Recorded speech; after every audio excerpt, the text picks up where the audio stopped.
Olá, mais uma vez juntos e ainda conversando a respeito de argumentação. Muitas são as críticas feitas a certos advogados e outros profissionais que trabalham com este importante instrumento, o argumento. Falamos já a respeito da dissertação argumentativa, os tipos de argumento, os tipos de dissertação. Trago para vocês agora um esquema muito prático que nos mostra os estágios do argumento, as subdivisões, para que você perceba que o argumento é uma metodologia clara, concreta, não há essa abstração tão propagada. É bom lembrar que argumentação, saber argumentar, não é um dom. Você pode, você consegue, desde que você se esforce em benefício de um fim, o seu sucesso. Observemos este texto. Somente com a educação de qualidade, o Brasil poderá atingir um nível desejável de nação bem-sucedida. E educação com qualidade implica professores preparados, programas pedagógicos bem elaborados e escolas bem estruturadas. A história tem mostrado que países como o Chile, que investe fortemente na educação, chegam a um patamar muito bom de desenvolvimento. Então, nenhum outro método é tão eficaz para o progresso de um país quanto o investimento sério na educação de seu povo. Nós podemos estabelecer aqui 4 partes do argumento, ou como queiram, 4 estágios. Observe aqui em cima, a proposição, a análise da proposição, a formulação do argumento propriamente dito e a conclusão. O que você vai entender por proposição? A citação inicial, a introdução do assunto a ser elaborado. Observe, somente com a educação de qualidade, o Brasil poderá atingir um nível desejado de nação bem-sucedida. A proposição. O parágrafo, o argumento vai tratar a respeito educação de qualidade. Quando a proposição é colocada, se houver nessa proposição algum elemento extenso, vago, este elemento extenso, vago, deverá ser melhor esclarecido. E nós partiremos então para o segundo estágio do argumento, a análise da proposição. Observe que o trecho educação de qualidade requer um esclarecimento melhor. Daí a segunda parte, a análise da proposição. Educação com qualidade implica professores preparados, programas pedagógicos bem elaborados e escolas bem estruturadas. Na proposição, o termo educação de qualidade ficou vago, ficou extenso. A análise da proposição se encarregou de quê? De esclarecê-lo melhor. Na visão do autor, o que é uma educação de qualidade? É uma educação com professores preparados, é educação com programas pedagógicos bem elaborados, é educação com escolas bem estruturadas. Análise da proposição.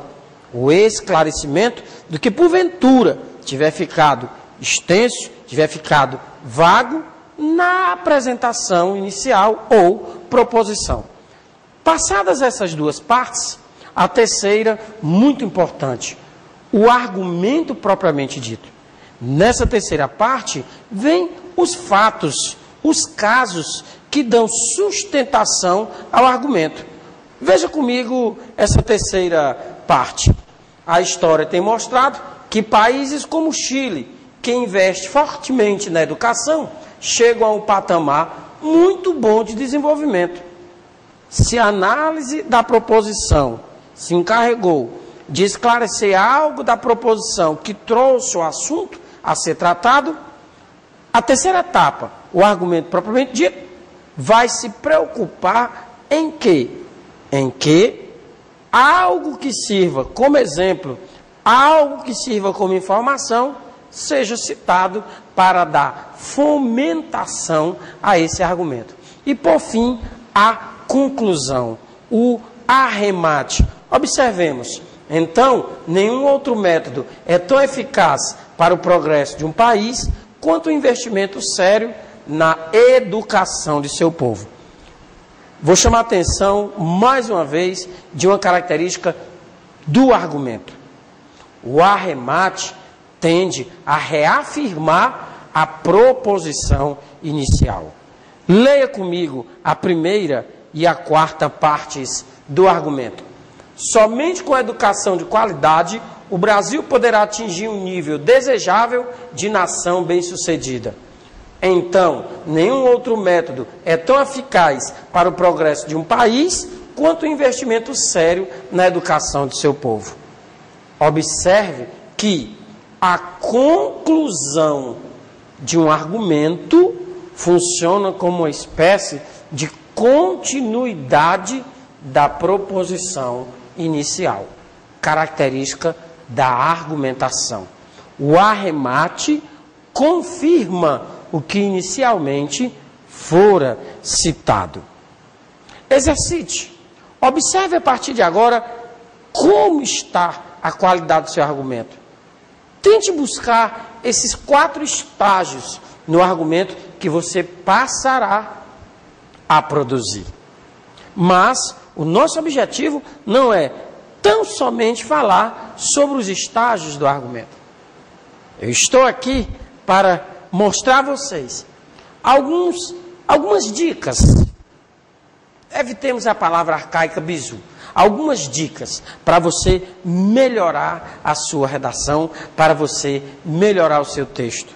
Muitas vezes, pontos importantes são perdidos por causa de um deslize ou outro. E nós não vamos querer que isto aconteça com o seu texto. Não é verdade? Vamos a eles. Como estávamos conversando, muitas vezes pontos preciosos se perdem na redação devido a um ou outro deslize. Ninguém é obrigado a transformar-se no expert em gramática. Entretanto, com alguns cuidados, um texto bom, um texto aprovável, pode ser elaborado. Quem nunca teve dúvidas com relação ao uso dos porquês? Observe. Porquê separado sem acento. Início de interrogações. Por que não temos leite hoje? Início de interrogações. O porquê separado sem acento pode abrir interrogações. Ninguém sabia por que havia tanto silêncio. O porquê separado sem acento também pode ser utilizado nas interrogações indiretas, nas orações substantivas justapostas. Observe aqui a existência da interrogação indireta. Ninguém sabia. Por que havia tanto silêncio? O porquê separado sem acento pode ser usado tanto na abertura da interrogação direta quanto na interrogação indireta. Outros casos. Nada me faz esquecer os caminhos porque chegamos até aqui. Os caminhos porque chegamos até aqui. Se você substituir aqui a partícula que pelo termo onde, observará que o porquê separado sem acento também pode ser usado. Em que situação? Na introdução de orações subordinadas adjetivas. Temos aqui um pronome relativo, que, e a preposição ou. Os caminhos por que chegamos, ou os caminhos por onde chegamos, ou os caminhos pelos quais chegamos até aqui. Por que não me repreendas? Agirei corretamente. Observe que este porquê pode ser substituído pela expressão para que. Observe então aqui nós temos uma oração subordinada adverbial de finalidade ou adverbial final. 4 situações do porquê separado sem acento. Introdução de interrogações diretas. Nas interrogações indiretas, pronome relativo precedido de preposição. E nas expressões adverbiais finais. Chama atenção, é raríssimo o uso, sendo, portanto, muito provavelmente explorado pelos concursos. Porque separado com acento. Pronome interrogativo final de interrogações. Não temos leite hoje, porque a vírgula aqui sinaliza essa pausa que se faz para que se passe da afirmação para a interrogação. Não temos leite hoje. Afirmação. Pausa. Por quê? É uma questão de estilística. Muito cuidado quando for justificar o uso desta vírgula. Passa-se da afirmação para a interrogação. Porquê junto sem acento? O conhecido porquê das respostas. Notadamente, é a conjunção explicativa. Não sai agora. Explicação, porque está chovendo. Este é conhecido como porquê universal das perguntas. E este é conhecido como porquê das respostas. Porquê junto, acentuado, é o substantivo. Tem valor semântico da palavra motivo, a palavra razão. Ninguém sabe o porquê de seu mau humor, ninguém sabe a razão de seu mau humor, ninguém sabe o motivo de seu mau humor. É só um pouquinho de cuidado, é só um pouquinho de leitura, para que você possa assimilar. Mas, Cleane, é muita coisa. Não. É só você organizar um pouquinho o seu tempo. Conte com a minha ajuda e é só o início, hein? Olha aqui para o outro lado do nosso quadro. E as confusões causadas pelo emprego correto da palavra meio. A palavra meio pode ser usada como substantivo, como numeral, como advérbio. A semântica ajuda muito. Já descobri um meio de te conquistar. Já descobri um meio de te conquistar. Um meio, um método, uma maneira. O meio substantivo se faz preceder de um determinante. Um artigo, numeral, um adjetivo. Bebeu meio litro de leite. É numeral. Qual é o valor semântico? Metade. Advérbio. Estavam meio alteradas. Valor semântico? Um pouco. Estavam um pouco alteradas. Vale salientar que o substantivo e o numeral são variáveis. Vão concordar com outros termos. O advérbio é invariável. Ela está meio preocupada. Ele está meio preocupada. Mamãe está meia cansada. Quer dizer que metade da mamãe cansou? Não, mamãe está um pouco. Mamãe está meio cansada. Muito cuidado com o uso da palavra meio. Eu aconselho, vá pela semântica, pela relação de significação. A palavra bastante. Veja o seu emprego morfológico.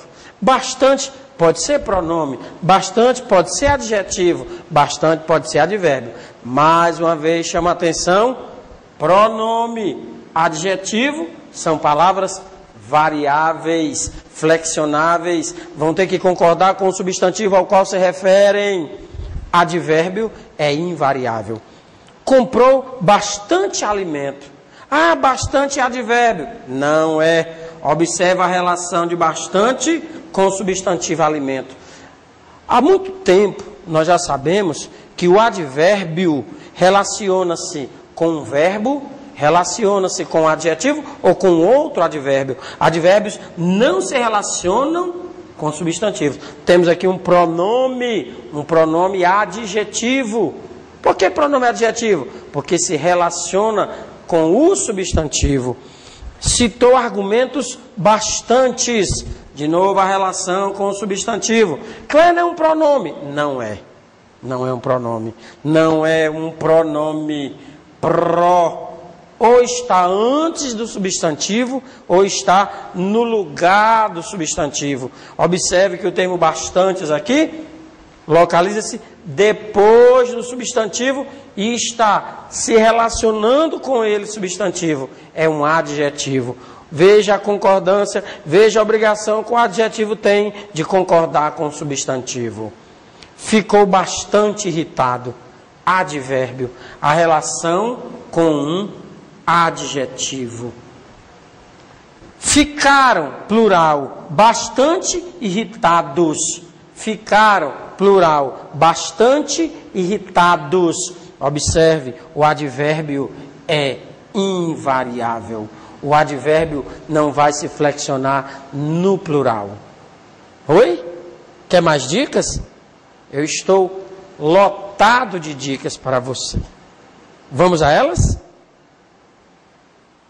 Nenhum texto considerado perfeito pode existir sem que seu autor esteja atento às correções gramaticais. Dicas e mais dicas. Leitura constante. A leitura deve ser uma necessidade fisiológica. Faz parte do organismo. Ou deve fazê-lo. Observe este outro grupo. A expressão comparativa tal qual. Muito se fala a respeito da concordância. A informação prática, fácil, é a seguinte. O termo tal concorda com o substantivo antecedente. O termo qual concorda com o substantivo subsequente. O filho é tal qual o pai. Singular com singular, singular com singular. O filho é tal quais os pais. Singular com singular, plural com plural. Os filhos são tais qual o pai. Plural com plural, singular com singular. Os filhos são tais quais os pais. Plural com plural, plural com plural. Cleano, os filhos são tais qual o pai. É muito esquisito. A esquisitice é gerada pelo desuso. O desuso faz com que a norma pareça errada e o erro pareça normativo. Daí a importância da pesquisa, da leitura. Relembrando, a expressão comparativa tal qual apresenta o seguinte desenvolvimento.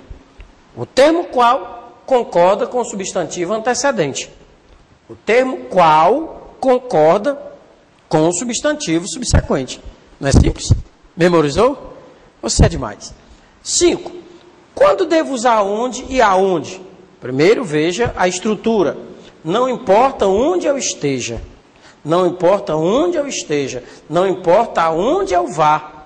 Observe a regência do verbo e reflita comigo que quem vai, vai para ou vai a algum lugar. Aonde você está? Não. O verbo estar não rege a preposição a nesse tipo de estrutura. Onde você está? O compositor cearense Fagner, numa de suas letras, é muito feliz quando ele escreve: eu sei de tudo com quem andas, aonde vais. Quem vai, vai a algum lugar. Observe a regência do verbo. Eu devo usar entre mim e ti ou entre eu e tu? Muito simples. A preposição entre não rege pronomes do caso reto. Se alguém disser para você, está tudo acabado entre eu e você, agradeça a Deus. você está se livrando de uma bomba. Né? Então, não houve mais nada entre mim, entre ti. A preposição entre rege pronomes oblíquos tônicos. A preposição entre não rege pronomes do caso reto. É só uma questãozinha de leitura a respeito de regência. Muito bem. O que dizer do verbo preferir? O verbo preferir é transitivo, direto e indireto. Isso quer dizer o quê? Isto quer dizer que ele vai reger os dois objetos. Eu não gosto muito da nomenclatura bitransitivo. A nomenclatura popular, desaconselhável. Não a uso. É um verbo transitivo direto e indireto. E rege a preposição a. Quem prefere, prefere algo a alguma coisa. Infelizmente, o uso nos leva à regência errada do verbo preferir. Eu prefiro viajar do que ficar em casa. Não se usa essa expressão, a preposição de. Eu prefiro viajar a ficar em casa. Outro detalhe, não se usa intensificador com o verbo preferir. Prefiro mais leite a café. Lembre-se de que o verbo preferir é um verbo exclusor. Se ele é assim, para que usar o intensificador mais? Quando eu digo prefiro leite, o café está descartado. Não cabendo, pois, o advérbio de intensidade mais. Prefiro mais leite. É porque as pessoas confundem com o verbo gostar. Gosto mais de leite do que de café. Mas o verbo gostar, na estrutura gosto de leite, não exclui o gostar de café. Há uma intensidade aí de gostar, mas para o verbo, para o termo leite. Gosto mais de leite do que de café. Correto? Prefiro leite a café. Troca. Prefiro café a leite. Clênis, se eu disser prefiro os dois, você é uma pessoa coerente. Esquecer, verbo transitivo direto. Esquecer-se, verbo transitivo indireto. Quem se esquece de. Esqueceu que era o chefe, verbo transitivo direto. Esqueceu-se de que era o chefe. Esqueci-me do meu livro. Corretíssimo. Ele se esqueceu da caneta. Corretíssimo. Ô, professor, esqueci do seu aniversário. Não, você esqueceu uma boa leitura da gramática. Isso sim, você esqueceu. Lembra o filmezinho lá com Macaulay? Esqueceram de mim. Faltou aí o pronome se. Esqueceram-se de mim. Ou simplesmente esqueceram-me.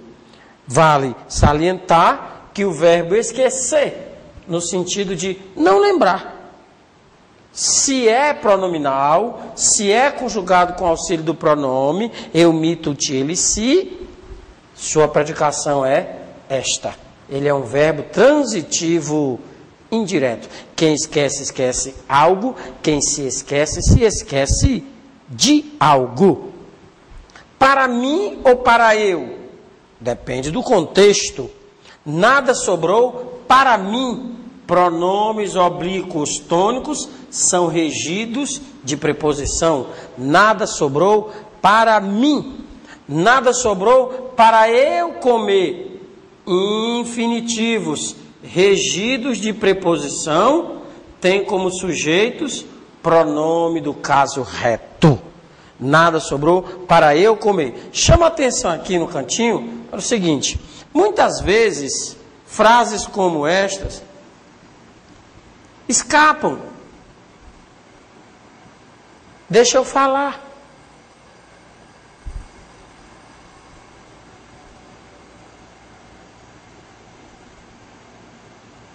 Deixa eu ir também. Deixe não. Infinitivos não regidos de preposição devem ter como sujeito pronomes oblíquos átonos. O pronome reto sairá e virá o pronome oblíquo átono. Observe a diferença desta estrutura para esta estrutura. Infinitivos regidos de preposição têm como sujeito pronomes do caso reto. Infinitivos não regidos de preposição têm como sujeito pronome do caso oblíquo. Deixa-me dizer que te amo. Deixa-me gostar de você. Assim deveria estar, assim deveria ser a letra da música. Lembrete, o pronome lhe, em hipótese alguma, funciona como objeto direto. Eu lhe vi, mas o verbo ver é transitivo direto. Eu lhe amo, mas o verbo amar é transitivo direto. Verbos transitivos diretos não podem ter como complemento o pronome lhe, funcionando como objeto direto. Eu o vi, eu a vi, eu os vi, eu as vi, eu te vi, eu vi você, eu nos vi. Só não diga eu lhe vi, eu lhe amo. Tão boa intenção, não? Então, muito cuidado. Com essas dicas, com a leitura constante dessas dicas, a tendência é que o seu texto melhore. E o que dizer dos vícios de linguagem? Será que o seu texto ainda continua contaminado desses vícios? Vamos vê-los?